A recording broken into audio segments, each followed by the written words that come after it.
Hello student, आपका स्वागत है हमारे चैनल सेंचुरी इंस्टीट्यूट में। और आज हम डिस्कस करेंगे अध्याय 5 जीवन की मौलिक इकाई part 2 the fundamental unit of life.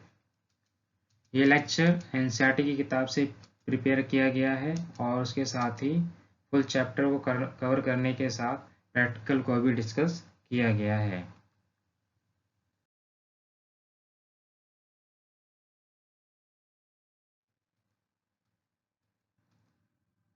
Part 1 में हमने 5.1 सजीव किससे बने होते हैं से लेकर 5.2.2 कोशिका भित्ति तक डिस्कस किया है, जिसमें हमने यह जाना है कि सजीव किससे बने होते हैं। तो सजीव कोशिकाओं से मिलकर बने होते हैं और कोशिका में कई घटक होते हैं, जैसे कि प्लाज्मा झिल्ली, केंद्रक और कोशिका द्रव्य। ये सभी कोशिका के अंदर मौजूद होते हैं। इस लेक्चर में हम डिस्कस करेंगे 5.2.23 केंद्रक से लेके कोशिका विभाजन तक। ये अध्याय 5 जीवन की मौलिक इकाई का पार्ट 2 है और पार्ट 1 हम डिस्कस कर चुके हैं। अगर आपको जानना है कि सजीव किससे बने होते हैं, कोशिका किससे बनी होती है, कोशिका का संरचनात्मक संगठन क्या है, प्लाज्मा झिल्ली अथवा कोशिका झिल्ली किसे कहते हैं, कोशिका भित्ति किसे कहते हैं, तो आप पार्ट 1 हमारे चैनल पर देख सकते हैं। लिंक इसका डिस्क्रिप्शन में है, आप वहां जाकर भी पार्ट 2 का लिंक पर क्लिक करके पार्ट 1 देख सकते हैं।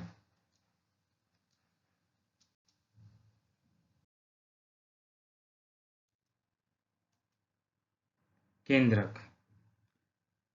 आपको याद होगा कि हमने प्याज की झिल्ली की अस्थायी स्लाइड बनाई थी। हमने इस स्लाइड पर आयोडीन की बूंद डाली थी। क्यों? यदि हम बिना आयोडीन की स्लाइड देखें तो हम क्या देखेंगे? प्रयत्न करो और देखो कि क्या अंतर है। जब हमने आयोडीन का घोल डाला तो क्या प्रत्येक कोशिका समान रूप से रंगीन हो गई? कोशिका विभिन्न भाग रासायनिक संगठन के आधार पर विभिन्न रंगों से रंगे जाते हैं। कुछ क्षेत्र अधिक गहरे रंगे प्रतीत होते हैं तथा कुछ कम। कोशिका को रंगने के लिए हम आयोडीन विलयन के अतिरिक्त सैफरनिन अथवा मैथिलीन ब्लू विलयन का भी उपयोग कर सकते हैं। हमने प्याज की कोशिका को देखा है, आओ अब हम अपने शरीर से ली गई कोशिकाओं को देखें। तो हमने 5.1 में ही डिस्कस किया है कि जो प्याज से बनी जो अस्थायी स्लाइड है, उस पर हमने देखा कि कोशिका किस तरह से एक सिंगल सेल के रूप में, एक कमरे के रूप में कई सारे कमरे जैसे एक जैसे ही समान रूप से कई सारे कमरों की तरह उस पर बने हुए थे। तो वो थी कि हमारी प्याज की झिल्ली की कोशिकाएं थी। अब हम मानव शरीर से ली गई कोशिकाओं को देखेंगे। क्रियाकलाप 5.7। कांच की एक स्लाइड लो और उस पर एक बूंद पानी रखो। आइसक्रीम खाने वाली चम्मच से अपने गाल के अंदर की खाल को धीरे से खुरचो। क्या चम्मच पर कोई वस्तु चिपक गई है? सुई की सहायता से इसे स्लाइड पर समान रूप से फैलाकर रखो। इसे रंगने के लिए एक बूंद मैथिलीन ब्लू की डालें। सूक्ष्मदर्शी द्वारा अवलोकन के लिए स्लाइड तैयार है, इस पर कवर स्लिप लगाना ना भूलें। तो ये सभी प्रैक्टिकल्स स्कूल में बेसिकली कराए जाते हैं और आप जब वहाँ पर करेंगे तो आपको बहुत ही इंटरेस्टिंग भी लगेगा और उसके साथ ही आपको अच्छा भी लगेगा कि जो मानव शरीर की जो संरचना है, इतना जो बड़ी मानव शरीर की संरचना हो, किस तरह से एक सिंगल सेल से लेके एक मल्टीपल सेल का निर्माण होता है। जब हम इसको संयुक्त सूक्ष्मदर्शी के नीचे इस स्लाइड को रखेंगे और उस पर देखेंगे तो हम क्या देखते हैं? कोशिकाओं की आकृति कैसी है? इस आकृति को एक पेपर या कागज पर बनाएं। जब आप इस संयुक्त सूक्ष्मदर्शी पर इस मानव शरीर की जो कोशिका ली है उसको देखोगे तो आप जब उस संयुक्त सूक्ष्मदर्शी पर रखकर उस कोशिका को देखो तो आप एक उसका चित्र भी ड्रॉ कर सकते हैं कागज पर, और उस तरह से आप को रिमेम्बर भी रहे कि मानव शरीर की कोशिकाएं किस तरह से होती हैं। क्या आप कोशिका के मध्य में एक गहरे रंग वाली गोलाकार अथवा अंडाकार डांट की तरह संरचनाएं देख रहे हैं? इस संरचना को केंद्रक कहते हैं। क्या इसी प्रकार की संरचना प्याज की झिल्ली में भी थी? जब आप इस स्लाइड को संयुक्त सूक्ष्मदर्शी पर रखेंगे तो आप मनुष्य के शरीर की कोशिकाओं में भी केंद्रक को पाएंगे, क्योंकि केंद्रक क्या होता है, वो मनुष्य की कोशिका हो या फिर पादप की कोशिका हो या किसी अन्य एनिमल की कोशिका हो, वो सभी में मौजूद होता है। तो क्या इसी प्रकार की संरचना प्याज की झिल्ली में भी थी? सेम, हाँ, इसी प्रकार की संरचना प्याज की झिल्ली में भी थी। केंद्रक के चारों ओर दोहरे परत का एक स्तर होता है जिसे केंद्रक झिल्ली कहते हैं, और केंद्रक के चारों ओर एक डबल लेयर का एक स्तर होता है जिसे केंद्रक झिल्ली कहते हैं। केंद्रक झिल्ली में छोटे छोटे छिद्र होते हैं। इन छिद्रों के द्वारा केंद्रक के अंदर का कोशिका द्रव्य केंद्रक के बाहर आ जाता है। केंद्रक में क्रोमोसोम होते हैं जो कोशिका विभाजन के समय छड़ाकार दिखाई पड़ते हैं।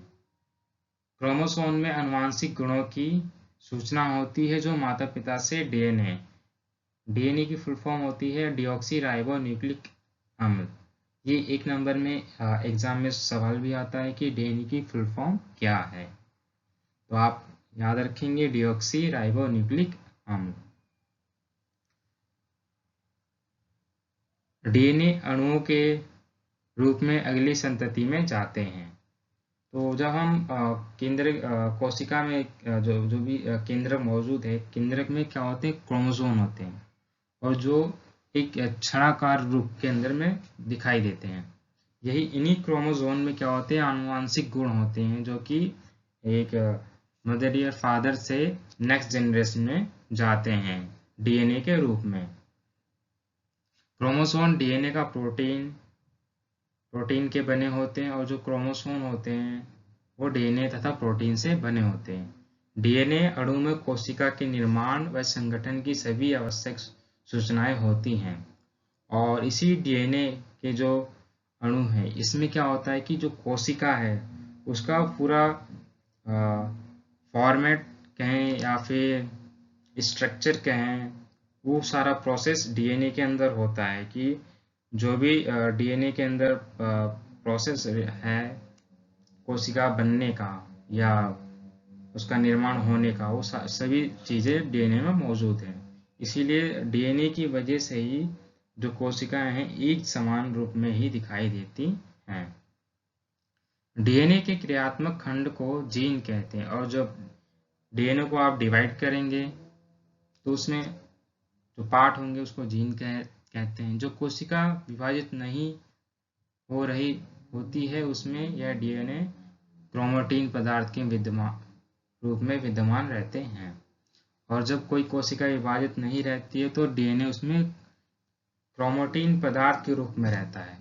क्रोमैटिन पदार्थ धागे की तरह की संरचनाओं के एक जाल का पिंड होता है।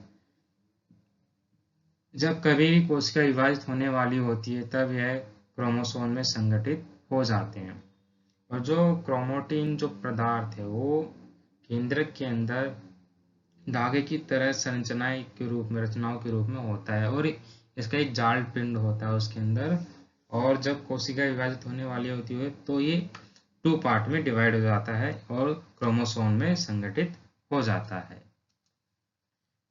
कुछ जीवों में कोशिकीय जनन में केंद्रक महत्वपूर्ण भूमिका निभाता है, और कुछ जो जीव होते हैं उसमें जो कोशिकीय जनन में केंद्रक बहुत महत्वपूर्ण भूमिका निभाता है। इस प्रक्रिया में एक अकेली कोशिका विभाजित होकर नई कोशिकाएं बनाती हैं। यह कोशिका के विकास व परिपक्व को निर्धारित करता है तथा साथ ही सजीव कोशिका की रासायनिक क्रियाओं को भी निर्देशित करता है। जो केंद्रक होता है वो कोशिका के विकास और परिपक्वता को भी निर्धारित करता है। साथ ही सजीव कोशिका की रासायनिक क्रियाओं को भी निर्देशित करता है। बैक्टीरिया जैसे कुछ जीवों में कोशिका का केंद्रकीय क्षेत्र बहुत कम स्पष्ट होता है क्योंकि इसमें केंद्रक झिल्ली नहीं होती है। ऐसे अस्पष्ट केंद्रक क्षेत्र में केवल क्रोमैटिन पदार्थ होता है। ऐसे क्षेत्र को केंद्रकाय कहते हैं। अगर आप बैक्टीरिया जैसे जीवों को अगर माइक्रोस्कोप पर रख के उनकी सेल को देखेंगे तो आप पाएंगे कि उनमें जो कोशिका केंद्रक झिल्ली जो होती है वो नहीं होती है, क्योंकि वो इसलिए वो अस्पष्ट रूप में दिखाई देती है और केवल क्रोमैटिन पदार्थ ही उनमें मौजूद होता है। और ऐसे क्षेत्र को हम क्या कहते हैं? केंद्रकाय कहते हैं। ऐसे जीव जिसकी कोशिकाओं में केंद्रक झिल्ली नहीं होती है उन्हें प्रोकैरियोट या प्रोकैरियोट का मतलब होता है प्रो माने आदि और पुर मतलब कैरियोन केंद्रक, तो प्रोकैरियोट। जिन जीवों की कोशिकाओं में केंद्रक झिल्ली होती है उन्हें यूकैरियोट कहते हैं। तो ये भी एक नंबर में सवाल आता है हमारे एग्जाम में कि प्रोकैरियोट तथा यूकैरियोट क्या है। तो प्रोकैरियोट का मतलब होता है जिनमें केंद्रक झिल्ली नहीं होती है, और यूकैरियोट किसे कहते हैं? जिन जीवों में कोशिकाओं में केंद्रक झिल्ली होती है। प्रोकैरियोटिक कोशिकाओं में और भी अन्य अधिकांश द्रव्य अंगक नहीं होते हैं जो कि यूकैरियोटिक कोशिकाओं में होते हैं। ऐसे अंगकों के अनेक कार्य भी कोशिका द्रव्य के असंगठित भागों द्वारा ही किए जाते हैं। प्रकाश संश्लेषी बैक्टीरिया में क्लोरोफिल झिल्लीदार पुट्टिका थैली की तरह की संरचना के साथ होता है, जबकि यूकैरियोटिक कोशिकाओं में क्लोरोफिल प्लास्टिड में होता है। तो आगे यही बता रहे हैं कि जो प्रोकैरियोटिक कोशिकाएं होती हैं उनमें अधिकांश द्रव्य अंगक भी नहीं होते हैं जो कि यूकैरियोटिक कोशिकाओं में होते हैं, और ऐसे अंगकों में असंगठित भाग द्वारा ही बाकी कार्य किए जाते हैं। वैसे ही अगर बात करें कि प्रकाश संश्लेषण, तो प्रकाश संश्लेषी जो बैक्टीरिया है उनमें क्लोरोफिल की झिल्लीदार पुट्टिका होती है, एक थैली की तरह एक संरचना होती है, जबकि यूकैरियोटिक कोशिका में क्लोरोफिल प्लास्टिड में होता है, जैसे कि है प्लांट। किसी भी अगर पेड़ पौधों को देखो तो उसमें प्लास्टिड में ही क्लोरोफिल होता है। तो प्रोकैरियोटिक कोशिका ये है हमारी। तो इसमें देखेंगे कि एक छड़ाकार एक इसका क्या है? डिजाइन है, मतलब स्ट्रक्चर है। और इसमें आप देखेंगे कि एक कोशिका है, बीच में अगर आप देखेंगे थोड़ा डार्क पोर्शन है, कोशिका है। और इसके साइड में देखेंगे कोशिका भित्ति है जो इसके आउटर बाउंड्री के ऊपर है, और उसके ऊपर ही क्या है? वो प्लाज्मा झिल्ली है। और अंदर क्या है इसके? जो डॉट डॉट तुम्हें दिखाई दे रहे हैं वो राइजोसोम्स हैं और कोशिका भित्ति। तो ये क्या है? प्रोकैरियोटिक कोशिका का स्ट्रक्चर।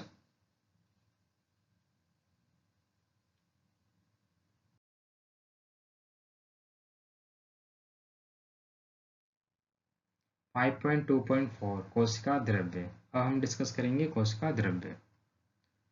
जब हमने प्याज की झिल्ली तथा मनुष्य के गाल की कोशिकाओं की स्लाइड को देखा तब हमें प्रत्येक कोशिका में एक बड़ा क्षेत्र दिखा जो कोशिका झिल्ली से घिरा हुआ था।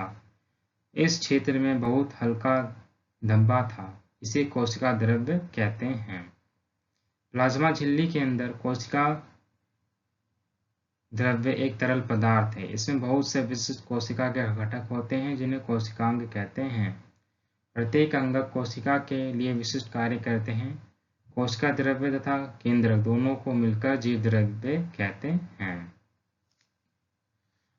कोशिका द्रव्य, अब बता रहे कि कोशिका द्रव्य क्या होता है। जब हमने देखा कि प्याज की झिल्ली और मनुष्य के गाल की कोशिकाओं की स्लाइड बनाई और उसको हमने संयुक्त सूक्ष्मदर्शी के ऊपर रखकर प्रैक्टिकल किया, तो हमने देखा कि जो कोशिका के झिल्ली से जो घिरा हुआ था वह क्षेत्र क्या था? बहुत ही हल्का धब्बा था उस पर, और उसी को ही क्या कहते हैं? कोशिका द्रव्य कहते हैं। प्लाज्मा झिल्ली के अंदर जो जो कोशिका का जो एक द्रव्य होता है वो तरल पदार्थ है, और विशिष्ट कोशिका के घटक होते हैं, और उसी के अंदर ही क्या होते हैं, कोशिका के विशिष्ट घटक होते हैं जिसे कोशिका का अंगक भी कहते हैं। प्रत्येक अंगक जो है कोशिका के विशिष्ट कार्य करते हैं, और कोशिका द्रव्य तथा केंद्रक दोनों को मिलाकर जीव द्रव्य कहते हैं। कोशिका अंगक झिल्ली युक्त होते हैं। प्रीकैरियोटिक कोशिकाओं में वास्तविक केंद्रक के अतिरिक्त झिल्ली युक्त अंगक भी नहीं होते हैं, और जो प्रीकैरियोटिक कोशिका है उसमें वास्तविक केंद्रक के अतिरिक्त झिल्ली युक्त अंगक भी नहीं होती, जबकि कैरियोटिक कोशिकाओं में केंद्रीय झिल्ली तथा झिल्ली युक्त अंगक दोनों होते हैं। झिल्ली की सार्थकता वायरस के उदाहरण से स्पष्ट कर सकते हैं। वायरस में किसी भी प्रकार की झिल्ली नहीं होती है, इसीलिए इसमें जीवन के गुण तब तक लक्षित नहीं होते जब तक यह किसी सजीव के शरीर में प्रवेश करके कोशिका की मशीनरी का उपयोग कर अपना बहुगुण नहीं कर लेता है। तो आगे ये बता रहे हैं कि जो झिल्ली की सार्थकता क्या, मतलब झिल्ली क्यों इम्पोर्टेंट है।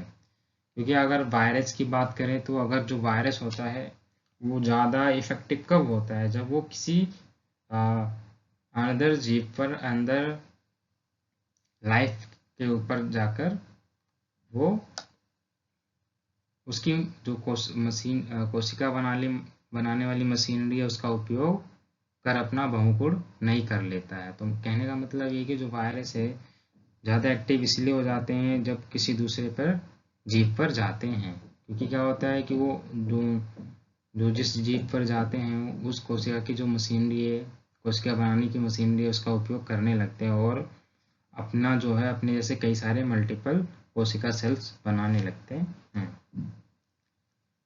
5.2.5 कोशिका अंगक। प्रत्येक कोशिका के चारों ओर अपनी झिल्ली होती है, जिससे कि उसमें स्थित पदार्थ बाहरी पर्यावरण से अलग रहे। बड़ी तथा जटिल कोशिकाओं, जिसमें बहुकोशिक जीवों की कोशिकाएं भी शामिल हैं, को भी उपापचय क्रियाओं की बहुत आवश्यकता होती है, जिससे कि वह जटिल संरचना तथा कार्य को सहारा दे सके। इन विभिन्न प्रकार की उपापचय क्रियाओं को अलग अलग रखने के लिए ये कोशिकाएं झिल्लीयुक्त छोटी छोटी संरचनाओं का उपयोग करती हैं। यह यूकेरियोटिक कोशिकाओं का एक ऐसा गुण है जो उन्हें प्रोकैरियोटिक कोशिकाओं से अलग करता है। इनमें से कुछ अंगक केवल इलेक्ट्रॉन सूक्ष्मदर्शी से ही देखे जा सकते हैं। अब ये डिस्कस कर रहे हैं कि कोशिका जो अंगक है उसमें एक स्थित जो पदार्थ वो बाहरी पर्यावरण से बिल्कुल अलग रहता है। बड़ी और जटिल कोशिकाएं, जिसमें बहुकोशिक जीवों की कोशिकाएं शामिल होती हैं, उसमें जो उपापचय क्रिया होती है उसकी आवश्यकता होती है और उसमें ही जटिल संरचना को सहारा दे सकें, इसीलिए कोशिका अंगक होते हैं। इन्हीं विभिन्न प्रकार की उपापचय क्रियाओं को अलग अलग करने के लिए कोशिकाएं झिल्लीयुक्त और छोटी छोटी संरचनाओं का उपयोग करती हैं, मतलब इन्हीं अंगक कोशिका अंगक का उपयोग करती हैं। और ये यूकेरियोटिक कोशिकाओं का एक ऐसा गुण है जो उन्हें प्रोकैरियोटिक कोशिकाओं से अलग करता है। कहने का मतलब है कि ये यूकेरियोटिक कोशिकाओं में ही मौजूद है कोशिका अंगक, और प्रोकैरियोटिक कोशिकाओं में कोशिका अंगक मौजूद नहीं है। इनमें कुछ अंगक केवल इलेक्ट्रॉन सूक्ष्मदर्शी से ही देखे जा सकते हैं, और जो यूकेरियोटिक कोशिकाओं में जो कोशिका अंगक मौजूद हैं इसको हम इलेक्ट्रॉन सूक्ष्मदर्शी से ही देख सकते हैं।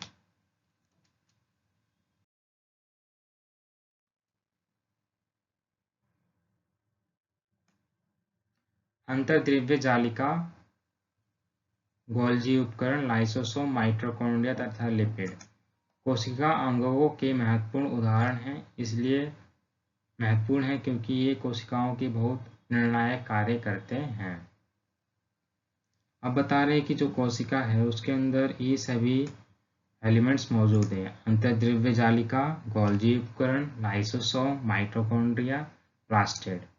और यही क्या है कि जो कोशिका अंगक है उसके महत्वपूर्ण उदाहरण मतलब कोशिका अंगक ही है बेसिकली, और यह कोशिका के बहुत निर्णायक कार्य करते हैं। 5.2.5 अंतर्द्रव्य जालिका। अंतर्द्रव्य जालिका झिल्ली युक्त नलिकाओं का सेट है का एक बहुत बड़ा तंत्र है। ये लंबी नालिका तथा गोल या आयताकार थैलों पुटिकाओं की तरह दिखाई देती है। अंतर्द्रव्य जालिका की रचना भी प्लाज्मा झिल्ली के समान रूप होती है।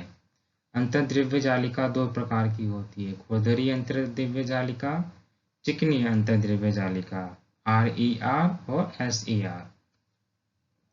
RER खुरदरी अंतर्द्रव्य जालिका सूक्ष्मदर्शी से देखने पर खुरदरी दिखाई पड़ती है क्योंकि इस पर राइसोसोम लगे होते हैं। राइसोसोम पर प्रोटीन संश्लेषित होती है। RER तैयार प्रोटीन को आवश्यकता अनुसार अंतर्द्रव्य जालिका के द्वारा कोशिका के अन्य भागों में भेज देता है। तो बेसिकली क्या है, जो हमारा खुरदरी अंतर्द्रव्य जालिका RER है, वो अगर हम सूक्ष्मदर्शी से देखेंगे तो हमें उन पर क्या राइसोसोम लगे दिखाई देंगे, और ये जो राइसोसोम होते हैं वो प्रोटीन को संश्लेषित करते हैं। और जो प्रोटीन सिंथेसिस हो जाता है, संश्लेषित हो जाता है, तो इसको अंतर्द्रव्य जालिका के द्वारा कोशिका के अन्य भागों में भेजा जाता है ताकि जो कोशिका है वो अपना डेवलपमेंट कर सके। SER वसा अथवा लिपिड अणुओं के बनने में सहायता करती हैं। और जो है चिकनी अंतर्द्रव्य जालिका है, इसमें क्या होता है कि वसा और लिपिड के जो मॉलिक्यूल्स होते हैं वो बनते हैं। यह कोशिकीय क्रिया के लिए बहुत महत्वपूर्ण है। कुछ प्रोटीन अथवा वसा कोशिका झिल्ली को बनाने में सहायता करते हैं। इस क्रिया को झिल्ली जीवात जनन कहते हैं। कुछ अन्य प्रोटीन तथा वसा एंजाइम एवं हार्मोन की भांति कार्य करते हैं। यद्यपि विभिन्न कोशिकाओं में ER भिन्न रूपों में दिखाई देती है, परंतु सदैव एक जालिका तंत्र का निर्माण करती है। आगे कह रहे हैं कि जो SER है वो कोशिकीय क्रिया करने के लिए बहुत महत्वपूर्ण है। कुछ प्रोटीन तथा वसा कोशिका झिल्ली में बनाने में सहायता करते हैं। इस क्रिया को झिल्ली जीवात जनन कहते हैं। और जो प्रोटीन और जो वसा है वो कोशिका झिल्ली में जब किसी बनाने में जब सहायता करते हैं, इसको झिल्ली जीवात जनन कहते हैं। कुछ अन्य प्रोटीन अथवा वसा एंजाइम एवं हार्मोन की भांति कार्य करते हैं। विभिन्न कोशिकाओं में ER भिन्न रूपों में दिखाई देती है, परंतु सदैव एक जालिका तंत्र का निर्माण करती है। और जो अंतर्द्रव्य जालिका है वो विभिन्न कोशिकाओं में क्या है कि भिन्न रूप में दिखाई देते हैं, लेकिन सभी में क्या है वो सदैव एक जालिका तंत्र का निर्माण करती है।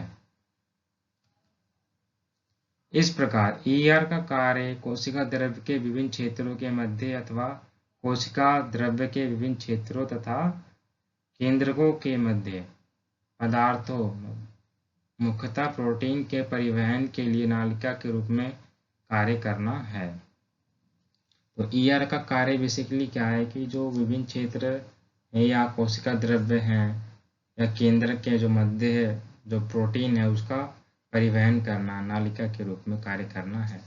मतलब एक वो पाइपलाइन की तरह कार्य करता है कि प्रोटीन को बाकी सारी चीज़ों को वो एक तरफ से कोशिका के अंदर एक जगह से दूसरी जगह ट्रांसफर करने में कार्य करता है।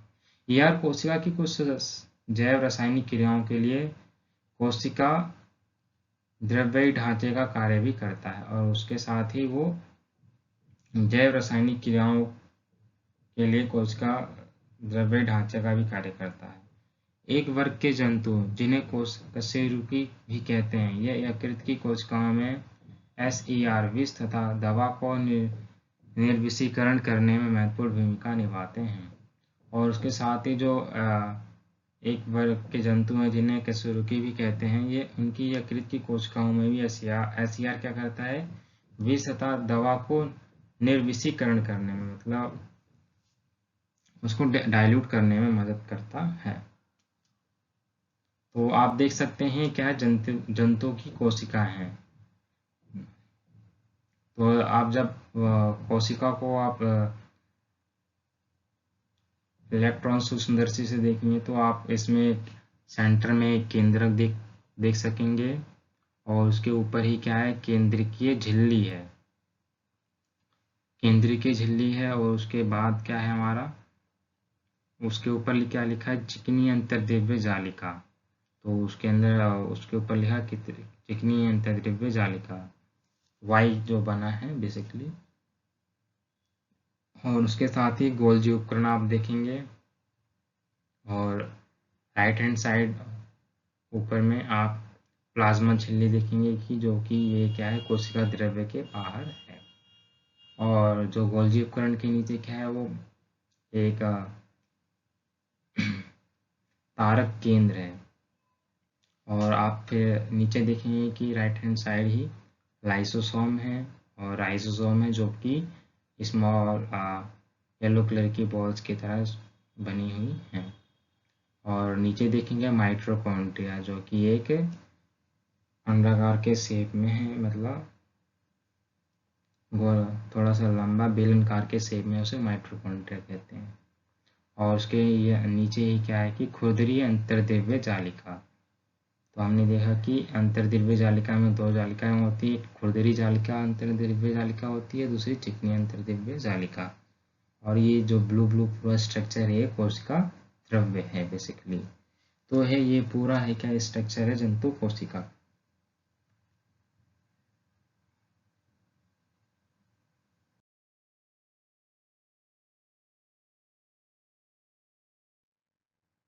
फाइव 5.2.5 गोल्जी उपकरण। अब हम डिस्कस करेंगे गोल्जी उपकरण। कैमिलो गोल्जी द्वारा वर्णित गोल्जी उपकरण झिल्ली युक्त चपटी कोशिकाओं का एक तंत्र है जो एक दूसरे के ऊपर समानांतर रूप से सजी रहती है, जिन्हें कुंडिका कहते हैं। इन झिल्लियों का संपर्क यार झिल्लियों से होता है और इसीलिए जटिल कोशिकीय झिल्ली तंत्र के दूसरे भाग को बनाती है। ईआर में संश्लेषित पदार्थ गोल्जी उपकरण में पैक किए जाते हैं और उन्हें कोशिका के बाहर तथा अंदर विभिन्न क्षेत्रों में भेज दिया जाता है। इस कार्य में शामिल है पुटिका में पदार्थों का संचयन, रूपांतरण तथा बंद करना। कुछ परिस्थिति में गोल्जी उपकरण में सामान्य शक्कर से जटिल शक्कर बनती है। गोल्जी उपकरण के द्वारा लाइसोसोम को भी बनाया जाता है।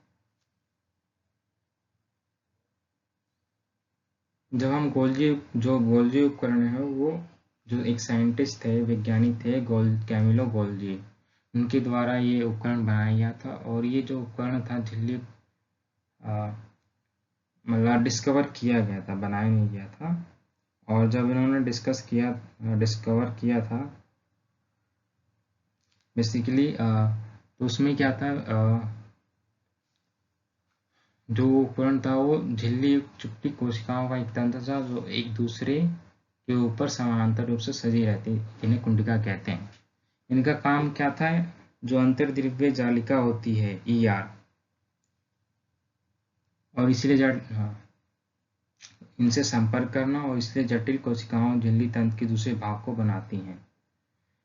और जो अंतर्द्रव्य जालिका में जो भी संश्लेषित पदार्थ है उसका क्या है कि उसमें पैक किए जाते हैं गोल्जी उपकरण में, और उन्हें कोशिका के अंदर और बाहर भेज दिया जाता है, ताकि जो कोशिका में जो शामिल पुटिकाओं में पदार्थ का संचयन है या फिर रूपांतरण है तथा बंद करना।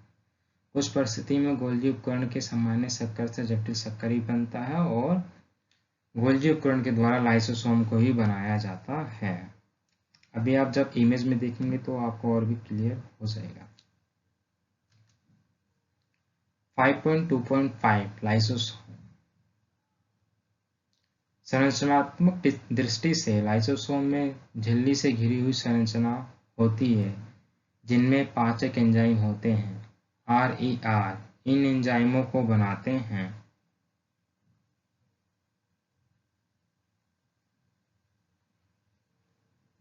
जो चिकनी RER मतलब खुरदरी जो अंतर्द्रव्य जालिका है, इसमें क्या होता है कि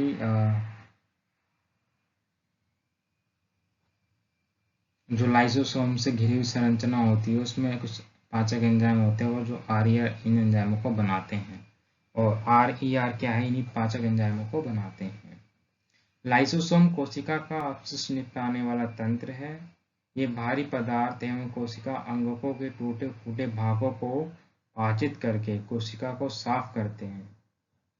कोशिका के अंदर आने वाले भारी पदार्थ जैसे बैक्टीरिया अथवा भोजन तथा पुराने अंगक लाइसोसोम में चले आते हैं, जो उन्हें छोटे छोटे टुकड़ों में तोड़ देते हैं।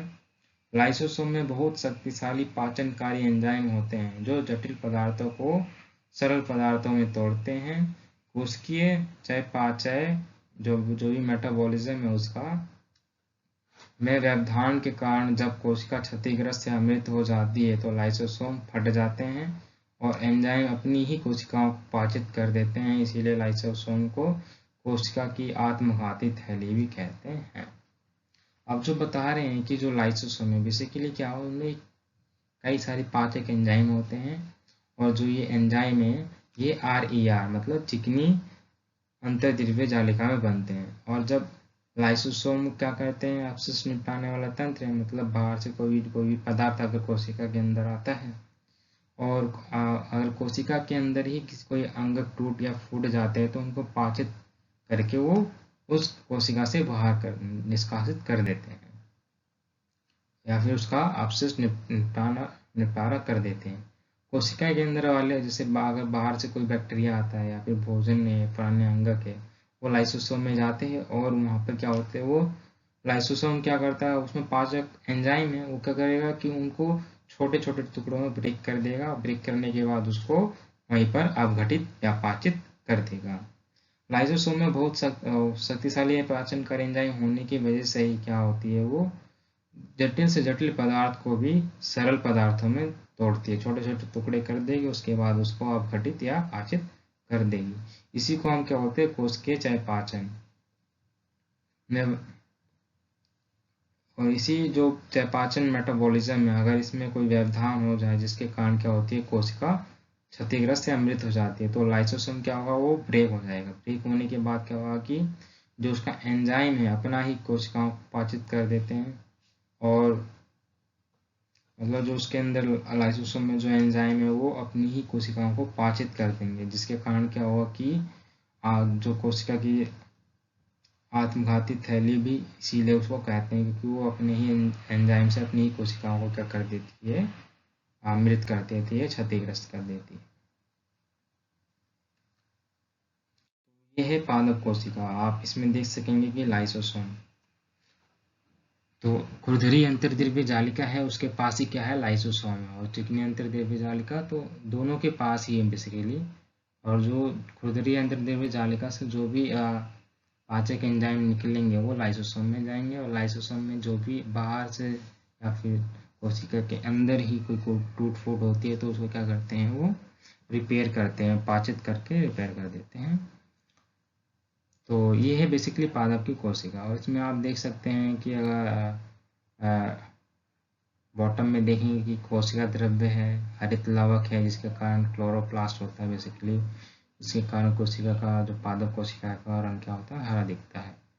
और नेक्स्ट क्या है, राइसोसोम है और माइटोकॉन्ड्रिया, मतलब माइटोकॉन्ड्रिया को power house of the cell कहा जाता है। और उसके साथ ही कोशिका भित्ति है ऊपर और बाहर कोशिका है पादप की और प्लाज्मा झिल्ली है, केंद्रकीय झिल्ली है, गोल्जी उपकरण है और केंद्र के सेंटर में बिल्कुल हरित लवक है, थाइलोक्वाइड प्रदर्शित करते हुए है उसके अंदर। और टॉप पर देखेंगे खुरदरी अंतर्द्रव्य जालिका है, लाइसोसोम और चिकनी अंतर्द्रव्य जालिका। तो बेसिकली क्या है, ये पादप का स्ट्रक्चर है। और ये जो स्ट्रक्चर है बेसिकली बहुत ही ज़्यादा इम्पोर्टेंट है क्योंकि ये स्ट्रक्चर एग्जाम में भी 5 नंबर का पूछा जाता है कि आप इस स्ट्रक्चर का ऐसे ही इसका डायग्राम बनाएं और उसके साथ ही जैसे जिस तरह से ये इनके नाम लिखे गए हैं उसी तरह से आप प्रदर्शित कीजिए। और उसके साथ ही इन सबको भी थोड़ा थोड़ा डिफाइन करेंगे तो आप एक अच्छे तरीके से पादप कोशिका को परिभाषित कर पाएंगे। तो जो गोल्जी उपकरण है वो कैमिलो गोल्जी के द्वारा ही डिस्कवर किया गया था। तो आइए देखते हैं कैमिलो गोल्जी का ब्रीफ समरी इनके जीवन के बारे में। तो कैमिलो गोल्जी का जन्म 7 जुलाई 1843 को ब्रेसिका के समीप कोर्टानो में हुआ था। उन्होंने पाविया विश्वविद्यालय से मेडिसिन का अध्ययन किया। 1865 में स्नातक के बाद उन्होंने पाविया के सेंट मैटुआ के अस्पताल में अध्ययन जारी रखा। उस समय उनकी सारी खोज तंत्रिका तंत्र से संबंधित थी। तो तंत्रिका तंत्र मतलब बेसिकली न्यूरल स्ट्रक्चर से संबंधित थी। 1872 में उन्होंने एबियट टैग्रोस के एक दीर्घकालिक रोग के अस्पताल में मुख्य चिकित्सा पदाधिकारी का पदभार ग्रहण किया। उन्होंने सबसे पहले अपनी खोज इस अस्पताल के किचन में तंत्रिका तंत्र पर की। उन्होंने इस छोटी सी किचन को प्रयोगशाला बना लिया था। उनका सबसे महत्वपूर्ण कार्य यह था कि उन्होंने केवल तंत्रिका तथा कोशिका संरचनाओं को अभिरंगित करने की क्रांतिकारी विधि प्रदान की। इस विधि को ब्लैक रिएक्शन के नाम से जाना गया है। इस विधि में उन्होंने सिल्वर नाइट्रेट के तनु घोल का उपयोग किया था और विशेषतः यह कोशिकाओं की कोमल शाखाओं की प्रक्रियाओं का मार्ग पता लगाने में महत्वपूर्ण था। सारा जीवन वे इसी दिशा में कार्य करते रहे और इस विधि में सुधार करते रहे। गोल्जी ने अपने शोध के लिए उच्चतम उपाधि तथा पुरस्कार प्राप्त किए। सन 1906 में इन्हें सैंटियागो रेमोनी कजाल के साथ संयुक्त रूप से तंत्रिका तंत्र के संरचना कार्य के लिए नोबेल पुरस्कार से भी सम्मानित किया गया है। तो ये नोबेल पुरस्कार भी से सम्मानित हैं कैमिलो गोल्जी।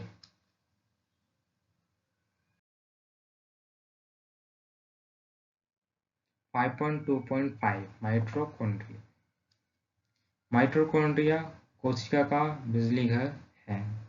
तो माइटोकॉन्ड्रिया को power house of the cell भी कहा जाता है।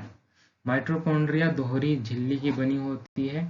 बाहरी झिल्ली छिद्रित होती है, भीतरी झिल्ली बहुत अधिक वलित होती है। ये वलय एटीपी बनाने वाली रासायनिक क्रियाओं के क्षेत्र को बड़ा बनाती है। तो एटीपी बेसिकली क्या है? Adenosine triphosphate. जीवन के लिए आवश्यक विभिन्न क्रियाओं को करने के लिए माइटोकॉन्ड्रिया एटीपी के रूप में ऊर्जा प्रदान करते हैं। तो एटीपी की फुल फॉर्म क्या है? Adenosine triphosphate. एटीपी कोशिका की ऊर्जा है। शरीर नए रासायनिक यौगिकों को बनाने तथा यांत्रिक कार्य के लिए एटीपी में संचित ऊर्जा का उपयोग करता है। अब जो माइटोकॉन्ड्रिया है बेसिकली जो ऊर्जा वो निर्माण करता है उसको एटीपी कहते हैं, एडिनोसिन ट्राइफॉस्फेट। और यही जो एडिनोसिन ट्राइफॉस्फेट की ऊर्जा है वो क्या करता है? कोशिका को कई सारे रासायनिक यौगिकों को बनाने और यांत्रिक कार्य करने के लिए सहायता करता है। माइटोकॉन्ड्रिया बहुत अद्भुत अंगक है क्योंकि इसमें उसका अपना डीएनए तथा राइबोसोम होते हैं। तो अंततः माइटोकॉन्ड्रिया अपना कुछ प्रोटीन स्वयं बनाते हैं। तो बेसिकली क्या power house of the cell है, तो छोटा काम तो कर ही सकता है कि वो अपने लिए खुद का प्रोटीन स्वयं बनाए और उसका खुद का अपना राइबोसोम हो। तो इसीलिए माइटोकॉन्ड्रिया को power house of the cell कहते हैं। 5.2.5 प्लास्टिड। प्लास्टिड केवल पादप कोशिकाओं में स्थित होते हैं। प्लास्टिड दो प्रकार के होते हैं, क्रोमोप्लास्ट रंगीन प्लास्टिड, ल्यूकोप्लास्ट श्वेत तथा रंगहीन प्लास्टिड। तो प्लास्टिड सिर्फ हम प्लांट की सेल्स में मतलब पादप की कोशिकाओं में ही देख सकते हैं। और जो प्लास्टिड होते हैं वो दो प्रकार के होते हैं। पहला होता है क्रोमोप्लास्ट, दूसरा होता है ल्यूकोप्लास्ट। जो क्रोमोप्लास्ट होता है वो रंगीन प्लास्टिड होता है और जो ल्यूकोप्लास्ट होता है वो श्वेत या रंगहीन प्लास्टिड होता है। जिस क्रोमोप्लास्ट में क्लोरोफिल वर्णक होता है उसे क्लोरोप्लास्ट कहते हैं और क्रोमोप्लास्ट में ही क्या होता है? क्लोरोफिल होता है, इसीलिए उसको क्लोरोप्लास्ट कहते हैं। पौधों में क्लोरोप्लास्ट प्रकाश संश्लेषण के लिए बहुत आवश्यक है। क्लोरोप्लास्ट में क्लोरोफिल के अतिरिक्त विभिन्न पीले अथवा नारंगी रंग के वर्णक भी होते हैं। तो जो क्लोरोप्लास्ट है बेसिकली क्या करता है, प्लांट के अंदर वो प्रकाश संश्लेषण का जो प्रोसेस है उसको करने में मदद करता है। और इसी क्लोरोप्लास्ट में क्या होता है, क्लोरोफिल के अतिरिक्त पीले अथवा नारंगी वर्णक भी होते हैं। ल्यूकोप्लास्ट प्राथमिक रूप से अंगक है जिसमें स्टार्च, तेल तथा प्रोटीन जैसे पदार्थ संचित होते हैं।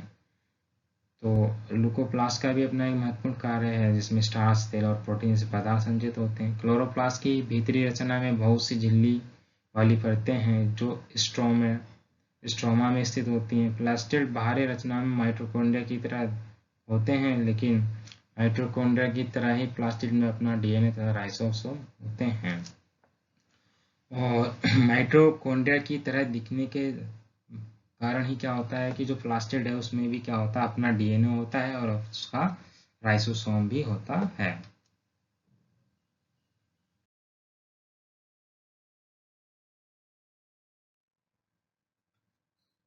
Five point 2.5 रसधानियाँ।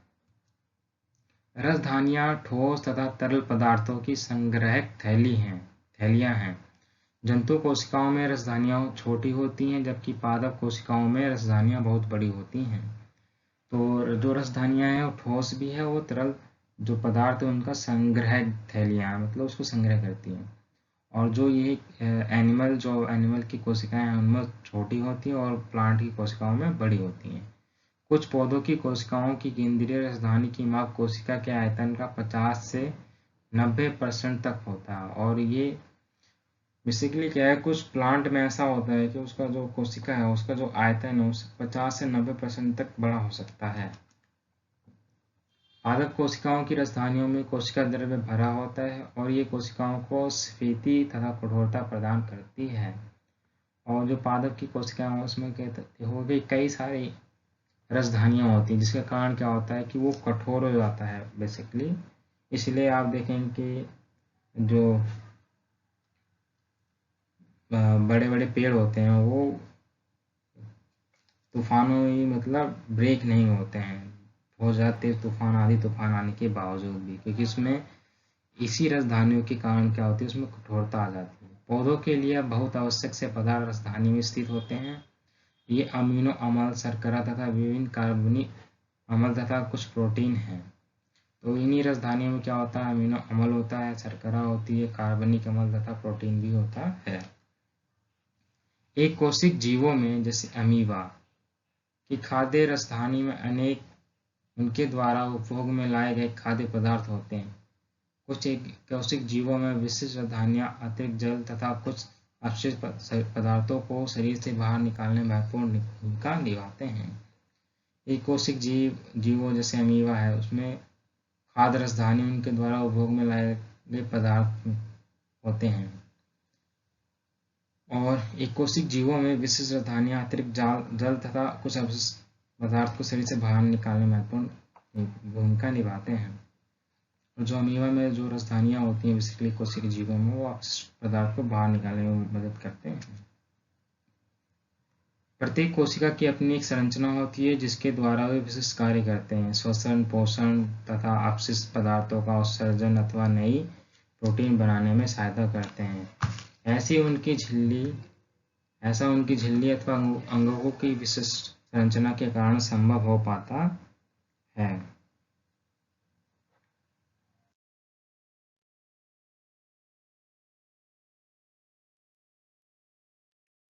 तो आप जब देखेंगे कि जो प्रत्येक जो कोशिका है उसकी एक संरचना है जिसके द्वारा वो विशिष्ट कार्य करता है, श्वसन, पोषण, अपशिष्ट का पदार्थों का उत्सर्जन अथवा प्रोटीन बनाने में भी सहायता करते हैं।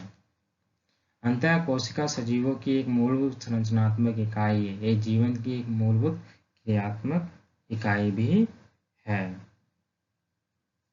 इसीलिए जो इस चैप्टर का नाम रखा गया जीवन की मौलिक इकाई, the fundamental unit of life. क्यों? क्योंकि कोशिका जो सजीवों की एक मूलभूत संरचनात्मक इकाई है और जीवन की भी एक मूलभूत क्रियात्मक इकाई है।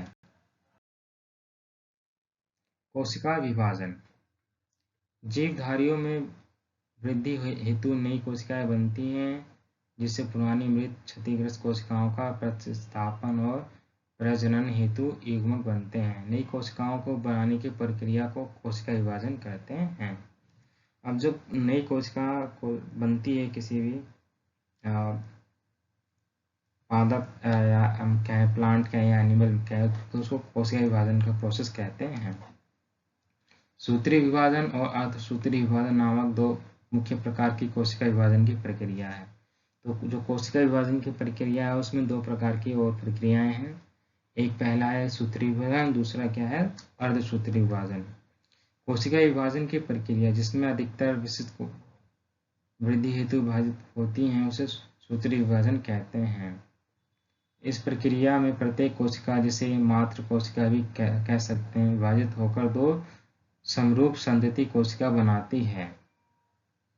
संतति कोशिकाओं में गुणसूत्रों की संख्या मृत कोशिका मात्र कोशिका के समान होती है। यह जीवों में वृद्धि एवं ऊतक के मरम्मत में सहायता होती है। और बताया है कि जो सूत्री विभाजन है उसमें क्या है कि कोशिका विभाजन की प्रक्रिया जिसमें अधिकतर कोशिकाएं वृद्धि हेतु विभाजित होती हैं, मतलब जो भी प्लांट का स्ट्रक्चर या एनिमल का स्ट्रक्चर है उसके वृद्धि के लिए होती हैं, विभाजित होती हैं। और उसमें क्या होता है कि जो मात्र कोशिका भी कह सकते हैं, इसे विभाजित होकर दो संतति कोशिकाओं में बनती हैं। जंतु और पौधों के प्रजनन अंगों अथवा ऊतकों की विशेष कोशिकाएं विभाजित होकर युग्मक बनाती हैं, जो निषेचन के पश्चात संतति निर्माण करती हैं। यह एक अलग प्रकार का विभाजन है जिसे अर्धसूत्री सूत्रण कहते हैं, जिसमें क्रमशः दो विभाजन होते हैं। जब कोशिका अर्धसूत्रण विभाजित होती है तो इससे दो की जगह चार नई कोशिकाएं बनती हैं। नई कोशिकाओं में मात्र कोशिकाओं की तुलना में गुणसूत्रों की संख्या अधिक होती है। क्या आप सोच सकते हैं संतति कोशिकाओं में गुणसूत्रों की संख्या अधिक क्यों हो गई? तो आप जब ये पाएंगे कि क्यों होगी, क्योंकि क्या होता है कि जो अर्धसूत्रण है उसमें अब बड़ा स्ट्रक्चर बनाना है तो इसलिए वो पूरा हाफ ऑफ डिवाइड हो जाते हैं। ये क्या है समसूत्री विभाजन। तो समसूत्री में क्या हुआ कि जैसे जो मात्र कोशिका है उसमें जो गुणसूत्र हैं जो भी हैं वो डिवाइड हो गया आपस में, तो ये क्या बन गई संतति कोशिकाएं। दूसरी तरफ देखते हैं चित्र 5.8 अर्धसूत्री विभाजन। अर्धसूत्री विभाजन में क्या हुआ कि अर्धसूत्री विभाजन अगर फर्स्ट स्टेज में देखे तो वो दो पार्ट में डिवाइड हो गई, और सेकंड स्टेज में क्या हुआ कि वो चार पार्ट में डिवाइड हो गई। तो ये क्या है समसूत्री विभाजन, दूसरा क्या है अर्धसूत्री विभाजन।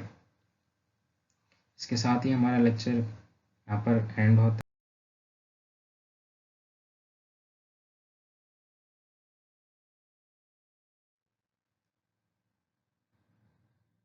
ये रेफरेंसेस हैं, ये एनसीईआरटी की साइट पर आप जाके किताब डाउनलोड कर सकते हैं आप पीडीएफ फॉर्म में, और एकेडमिक साइट पर जाके इसके नोट्स वगैरह भी इनको डाउनलोड कर सकते हैं और वहाँ से भी आप इन रेफरेंसेस को देख सकते हैं। Thank you very much for watching this lecture. मिलते हैं नेक्स्ट लेक्चर में टिश्यूज, अध्याय 6 टिश्यूज ऊतक। वीडियो अच्छा लगा हो तो चैनल को सब्सक्राइब करिए और अपने फ्रेंड्स और क्लासमेट्स के साथ शेयर करिए, और उनको भी बताइए कि जिससे उनको भी पता चले कि जो जीवन की मौलिक इकाई है वो क्या है। Thank you for watching this lecture.